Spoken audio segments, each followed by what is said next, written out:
Just want to give you a little more background on Wisconsin. We're famous for cheese and beer, but we also have our beloved Badgers, and who doesn't love the Green Bay Packers, right? But it's also a very beautifully diverse landscape with lots of farming and natural resources together. So we're trying to get some data on this trial that John spoke about this morning, how to protect those resources and keep the farmers on the landscape as well.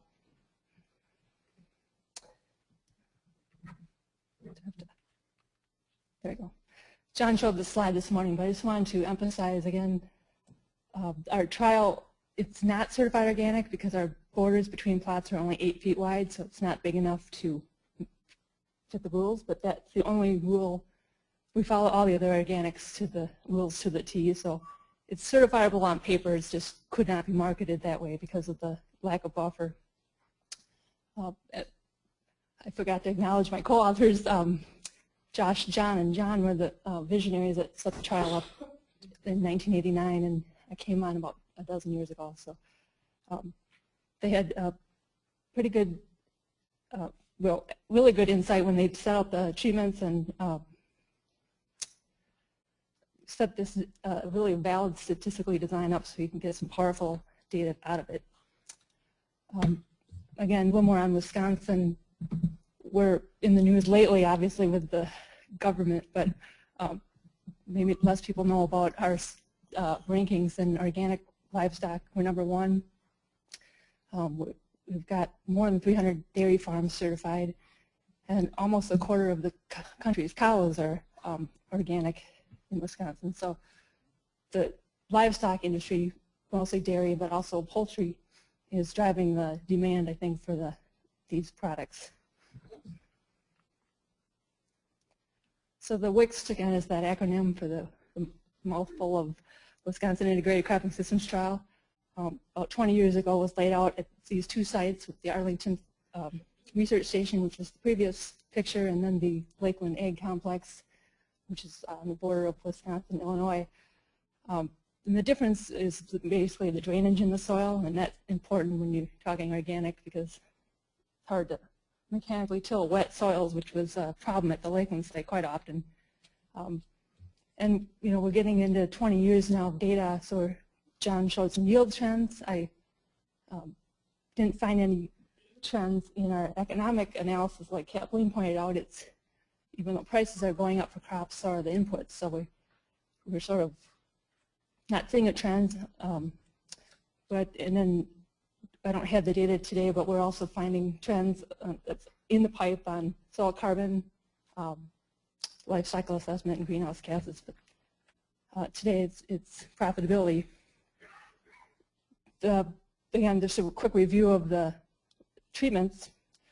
There's 3 that are cash grain, ranging from continuous corn to a no-till corn soy to a more diverse organic corn, soy, wheat with a plow down green manure. They're all annuals, but you can see the shift from monoculture to more diverse and high input to low input from left to right. Again, none of these systems are assumed to have livestock, so no manure in the system. The other 3 are dairy-based systems, again, farming the land to feed cattle. Again, the left to right sort of goes on a continuum of low diversity to high diversity, and sort of high input to low input, left to right. I'm just going to focus on the 2, the blue and the pink, both in the organic, in the dairy forage systems and in the grain systems. But I did want to mention in these dairy systems, we have a 3rd rotational managed grazing treatment. And that one, that's not organic. Grass-fed is a big industry in Wisconsin too, and it's coming out really well environmentally and profitably. So, but today I'm just focusing on the conventional grain and organic grain and the conventional alfalfa and organic alfalfa. Quickly, just to regroup or recap on the yields, because that's a major driver of the profitability. at the two sites, the Arlington Research Station and the Lakeland Ag Complex, you can see that overall, this is in the 1990s, first 10 years, that we were about 20 bushel or 10–12% less on the organic systems than the conventional. And in same deal on the soybean, the organics were yielding about 7 bushel less, or I think it's like 15% of the conventional. But that covers a dichotomy that's going on due to weed pressure, which has been alluded to this morning.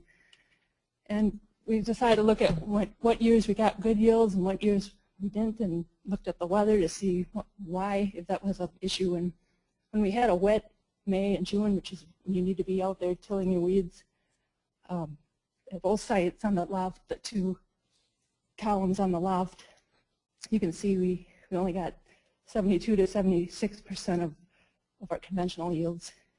And I should mention the conventional systems are managed with best management practices, and these are transgenic varieties because probably 80% of conventional farmers are using transgenic corn, particularly BT, and probably 95% of the farmers use Roundup Ready soybeans. So there's that difference than other research today, but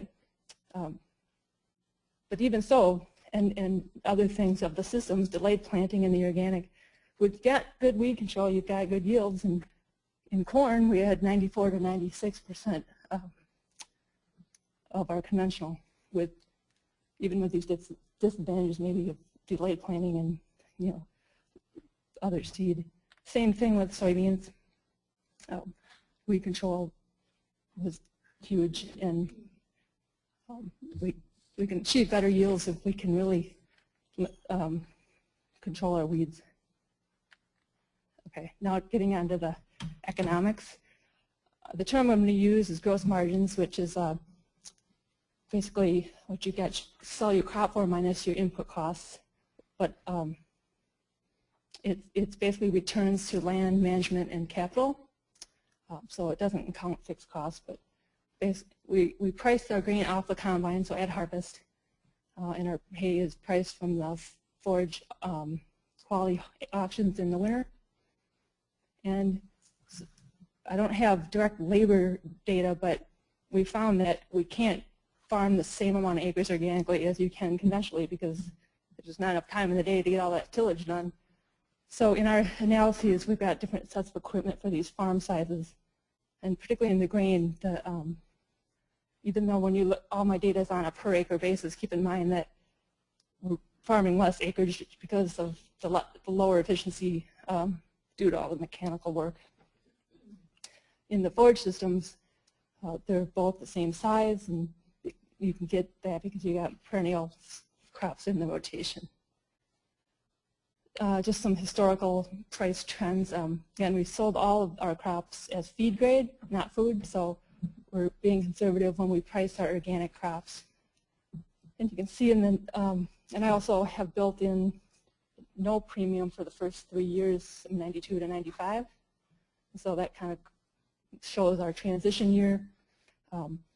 So from 96 on, you can see the soybeans and the corn organic feed grade prices are consistently higher than the conventional, and that's consistent with what I've been seeing on other talks. The last couple of years have been kind of wild in agriculture in general. Prices, due to ethanol and biofuels and all these natural disasters with floods and things like that. We had some huge spikes there in the last couple of years, but also with the input prices, so it wasn't a free ride for farmers. The analysis today also includes government payments, and over our trial we've gone through 4 different farm bills.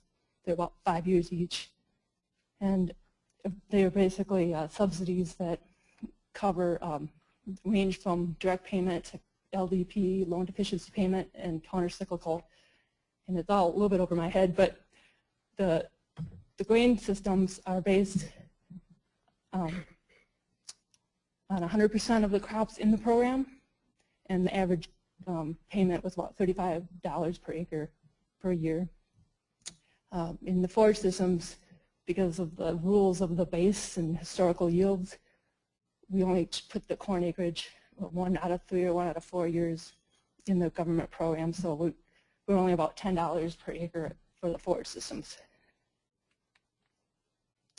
So since there was no trends over these 20 years on gross margins, this is just a general mean of over time. And in Arlington, the 2 bars on the left, the CS2, which is our 2-year conventional no-till corn soy, next to the CS3, which is the organic grain.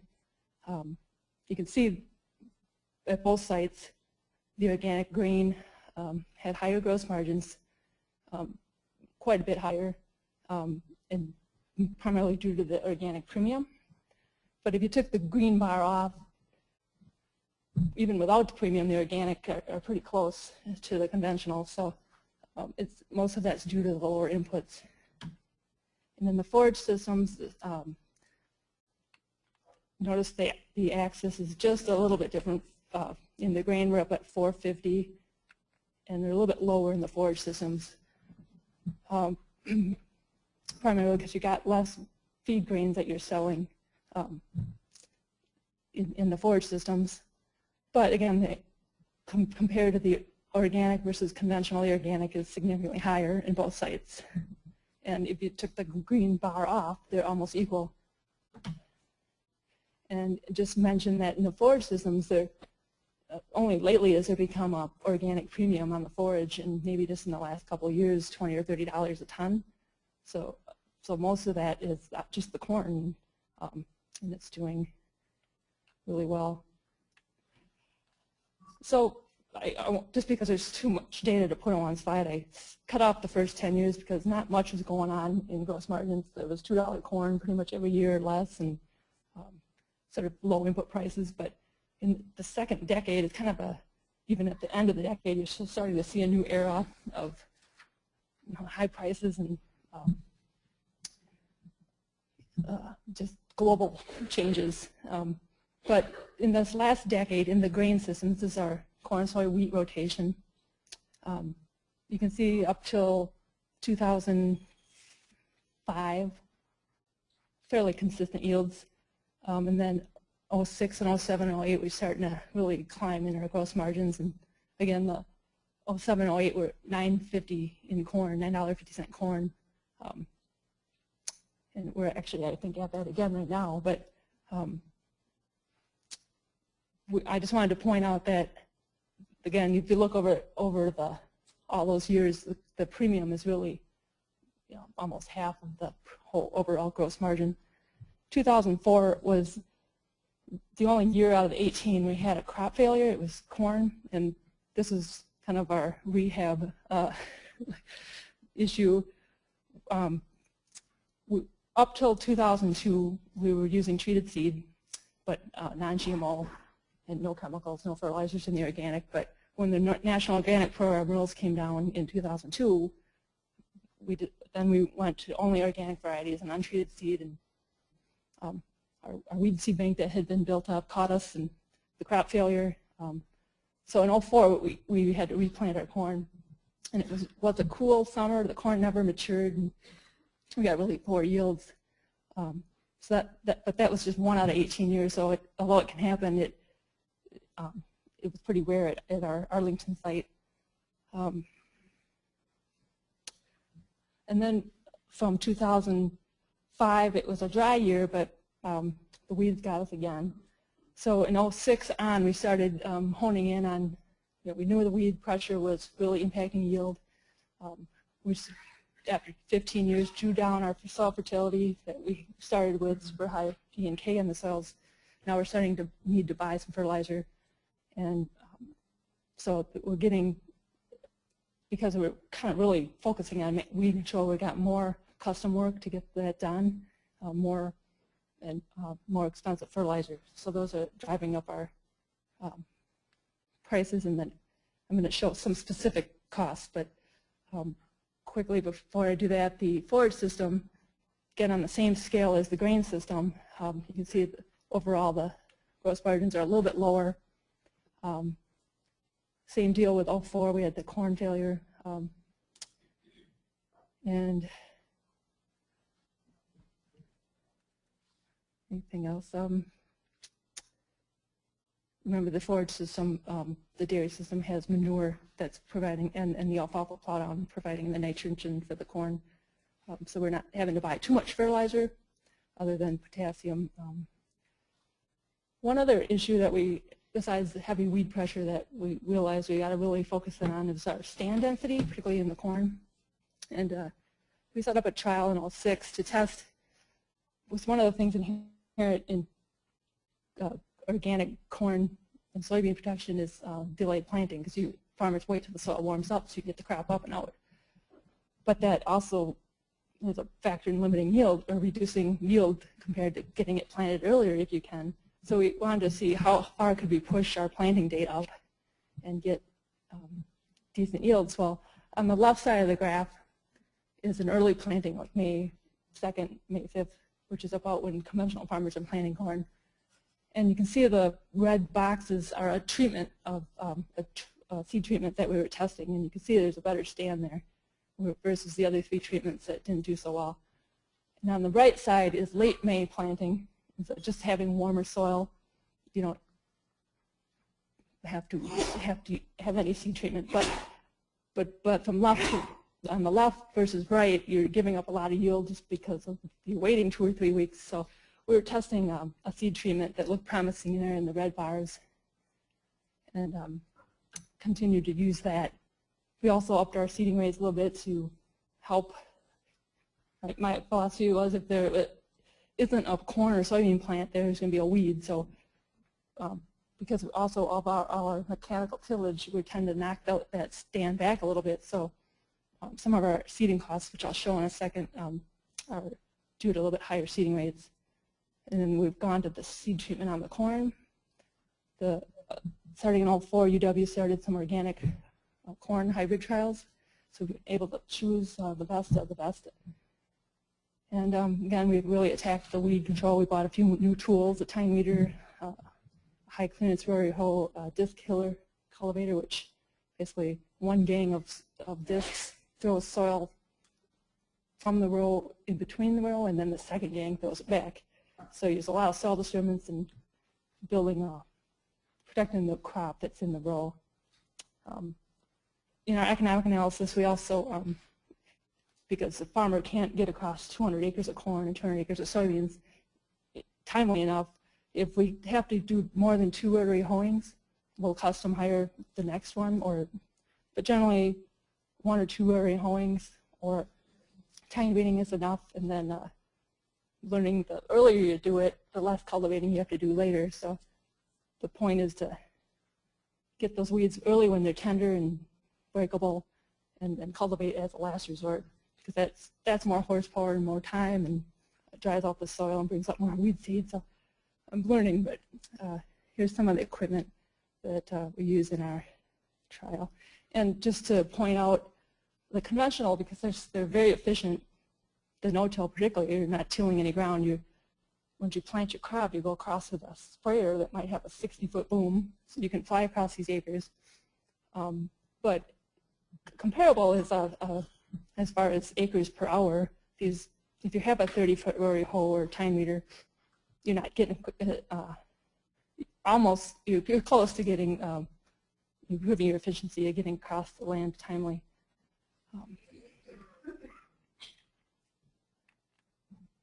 A couple slides on specific costs.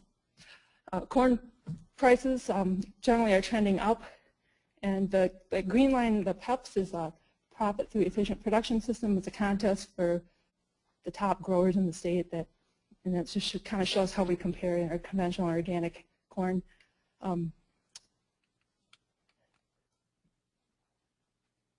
The seeding cost for the corn, again, other than that little reseeding in 04, generally the conventional is higher. But in soybean, I think although the organic was higher than I expected, and it's probably because it takes more to grow inbreds without pesticides in organic systems. Soybean prices, again, this is non-GMO versus GMO corn, soybeans, are holding steady at $30 an acre for organic. And the corn I'm sorry, the soybean seed are approaching $50 an acre and moving up. I think I have 2 more slides. The total expenses, again, comparing the 2 grain systems, with the no-till in the yellow and the organic grain. For most of the decade, the no-till was higher in expenses, primarily fertilizer. But the organic grain is catching up because now we've depleted our soil P&K. We started adding some compost chicken pellets for fertility in the corn phase. In the forage systems, the pinkish bar is the conventional. It's close between the 2, but now the blue bar, the organic dairy, is more expensive because of the expensive potash fertilizer or potassium sulfate. So over this couple decades, the organic overall are more profitable than the conventional, but it's all due to the premium primarily, and we're actually increasing our costs a little more because of the times. So, thank you.